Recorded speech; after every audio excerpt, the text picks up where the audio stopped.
इतने बड़े बड़े हो गए, कबीर हो गए, नानक हो गए, हमारे यहाँ ज्ञानेश्वर जी हो गए, तुकाराम हो गए, साउथ में त्यागराज जी हो गए, सबने गाया और अनादि काल से गाते आए अपने देश में। इस देश का तो धरोहर ही है। मार्कंडेय के जमाने से हजारों 14,000 वर्ष पहले से उन्होंने शक्ति का गान गाया है और मूलाधार में गणपति का स्थान बताया है। ये मूलाधार क्या है, ये गणपति का स्थान क्या है, इधर किसका जानी है। सब कुछ हम लोग विलायत से सीखने वाले हैं। अरे भाई,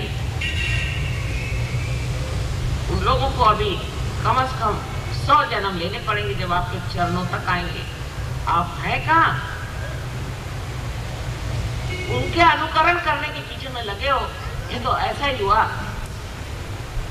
कि कमल का फूल कहेगा कि कहीं जाकर के मैं बबूल का फूल क्यों नहीं हुआ।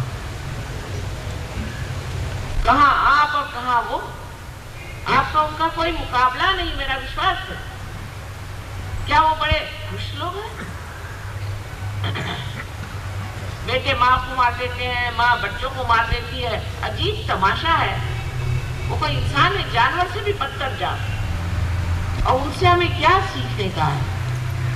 हमारे पास ये इतना बड़ा सत्य छिपा हुआ है, उधर हम लोग नजर नहीं करना चाहते, क्योंकि हम लोग सोचते हमारे पास में सब डिग्रीज आ गई, BA, BA, MD, सब डिग्रीज आ गई, उसको लेकर के सर पे घुमा करते हैं। और अगर इसमें भी हमारे यहाँ ऐसे ऐसे दुष्ट लोग निकल आए हैं जो गुरु बनकर के दुनिया भर में घूमते हैं, पैसा कमाते हैं, लोगों को ठगते हैं और लोगों की दिशा भूल करते हैं। और उन्होंने भी हम लोगों का नाम बिल्कुल ठिकाने कर दिया और हमारा विश्वास जो डामाडोल हो।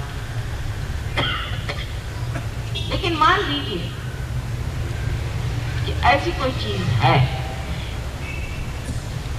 जिसे कि हाइपोथेसिस कहते हैं, ऐसी अगर कोई चीज हमारे अंदर है जिसके कारण हम आत्मा को प्राप्त कर सकते हैं, जो बताई गई कुंडलिनी शक्ति है, अगर ऐसी है कोई शक्ति हमारे, तो वो पहले ही से नाही नाही करने से फायदा क्या? एक बार देखना तो चाहिए। अगर आप साइंटिस्ट भी हैं तो भी फिर तो दिमाग खोल करके ओपन माइंडेडनेस होनी चाहिए। आपको देखना चाहिए कि माँ कह रही ये बात तो सही है या नहीं। आप एक बार अपनी कुंडलिनी जागरूक करा दीजिए, आत्मा को प्राप्त करें। अभी मैं एक कैंसर पेशेंट को देख के आ रही हूँ, लेकिन ये महाशय जब मैं इनसे पहले मिली थी, इतने दिनों से मिलती नहीं, कभी इन्होंने नहीं कहा कि मेरी कुंडलिनी को जागरूक करो। और कह ले मेरा तो भगवान पे विश्वास नहीं। मैं तो कहा इनके पैर पड़ती कि बाबा लो कुंडलिनी जागरूक करो।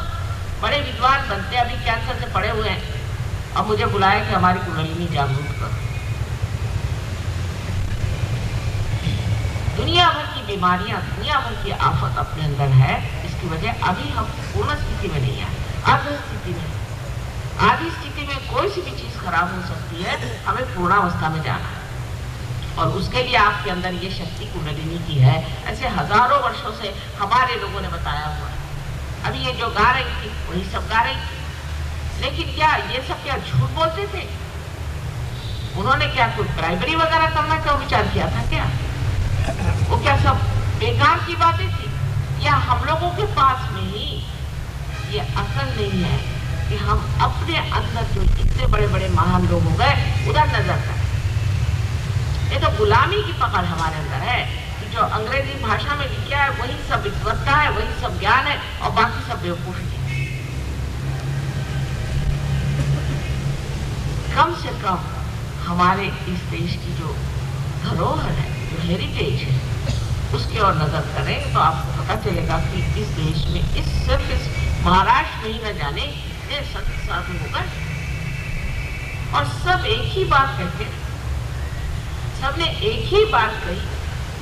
कहीं जाइए, दक्षिण में जाइए तो एक ही बात, कहीं आप जाइए बिहार में जाइए तो कबीर ने यही बात कही, पंजाब में जाइए नानक साहब ने यही बात कही कि भाई अपने को चीनो, अपने को जानो। सबने कहा है। और अभी आप अंग्रेजी में बहुत सी किताबें पाइएगा जहाँ लिखा रहता है कि सेल्फ होना चाहिए। तो कैसे होना चाहिए? हम लोगों के तरीके और है कि भगवान को 4 पैसे जमाना। उनका सेल्फ फूड होने का मतलब है आप लेट जाओ और लेट करके रिलैक्स करो तो भगवान मिल जाएंगे, और नहीं तो रास्ते पर दौड़ो। रास्ते पे दौड़ने से मिल जाते हैं, वो अपने से बढ़ते हैं। ऐसे पागलों के बीच में जब सहजों की बात की जाए तो लोग मुझे को पागल समझने लग जाएंगे। ये बात नहीं, लेकिन ये बात नहीं है। बात ये है कि अभी हम लोग पूरी तरह से पल्लवित नहीं, मूड है। उधर उठना चाहिए, सोचना चाहिए कि हजारों वर्षों से जिस बारे में गान किया गया है और कहा गया है ये शक्ति कुंडलिनी की क्या, उस पर भी अंग्रेजी किताबें पढ़ती। अब अंग्रेजी में जो कुंडलिनी के बारे में कोई लिखे हैं,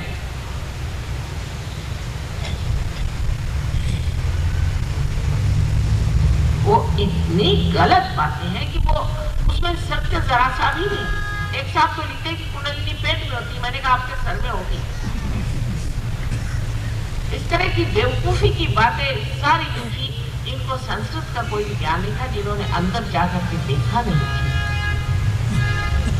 जहां वो कहते कि गणपति मूलाधार पे बैठा हुआ है, और यही गणपति जो है ये अपनी अबोधिता के कारण, इनसेंस के कारण हमारी शुद्धता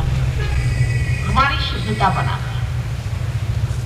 ये तो लिखा हुआ है, लेकिन उसका अनर्थ इतना किया गया कि लोग फ्रॉइड के पास पहुंच गए।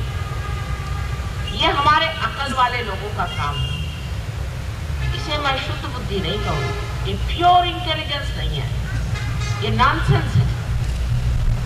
क्योंकि अंग्रेजों ने कुछ लिख दिया, क्योंकि अमेरिकन ने कुछ लिख दिया, क्योंकि फलानी किताब मैंने पढ़ ली, इसलिए ये बात को मैं मानता हूं। आपने उसका अनुभव लिया है? आपने क्या अपने आत्मा का अनुभव लिया है? अंग्रेजी भाषा तो ऐसे ही चौपट है, आप जानते हैं कि आत्मा को भी स्पिरिट कहते हैं और शराब को भी स्पिरिट कहते हैं, और कोई मरा हुआ भूत हो उसको भी स्पिरिट कहते हैं। तो इनसे कौन झूठे? इनको कोई पवित्रता का मतलब मालूम है? इनको कोई ऑस्पिशियसनेस का मतलब मालूम है? ये क्या कोई भगवान की बात जानते हैं? इनसे कौन झूठे और कौन बताए? और आप लोग उन्हीं को जाकर बुलाइए, अपने बुद्धि को मानेंगे। आपके बुद्धि से आप जिस खाई में ये पड़े उसी खाई में जाके गिरे। इत्तेफाक है कि मैं इतने देश परदेश में रही, इत्तेफाक की बात। मैं कभी नहीं समझ सकती थी कि इंसान इतना गिर सकता है, इतना गया बीता हो सकता है, और बुद्धि का भ्रम इतना उसके अंदर है, और इतना जबरदस्त अहंकार कि जिसे कहते हैं जो चीज गलत है, जो बिल्कुल ही अपवित्र है, जो अधार्मिक है, उसी को धर्म समझ लेना, उसी में रत रहना, उसी में समय बर्बाद। आत्मा का तत्व हमारे अंदर निश्चल रहता है, हिलता नहीं, और वो क्षेत्र को जानता है, वो सब जानता है। जब तक हमारा चित्त आत्मा से आलोकित नहीं होता है, तब तक उसमें चल भी चलता है। पर जैसे ही आत्मा से आलोकित हो जाता है, वैसे ही आनंद की लहरियां, सौंदर्य लहरियां जिसका वर्णन किया गया, बहना शुरू, हाथ से बहना शुरू। वहां शब्द इस्तेमाल करते हैं वाइब्रेशन, वो करते हैं, लेकिन वाइब्रेशंस का मतलब क्या? वाइब्रेशंस मैंने कोई भी चीज हिली उसका नाम वाइब्रेशन थोड़ी है। ये वाइब्रेशंस, ये जो हाथ से बहने वाली लहरियां, जो पैर से बहती है, जो सारे शरीर से फूट फूट करके बह रही है, जिन्होंने सारी सृष्टि की रचना की है, जिससे ओंकार बनते हैं, ये वो चीज जिसने कि सारे ब्रह्मांड में अपना राज्य प्रस्थापित किया हुआ है, ये वो चीज जो कि हर एक चीज का तत्व है, जो ईथर का भी तत्व है, जिससे कि आज आप ब्रॉडकास्टिंग करते हो, ईथर का भी वो तत्व है, सारे पंच तत्वों का वो तत्व है।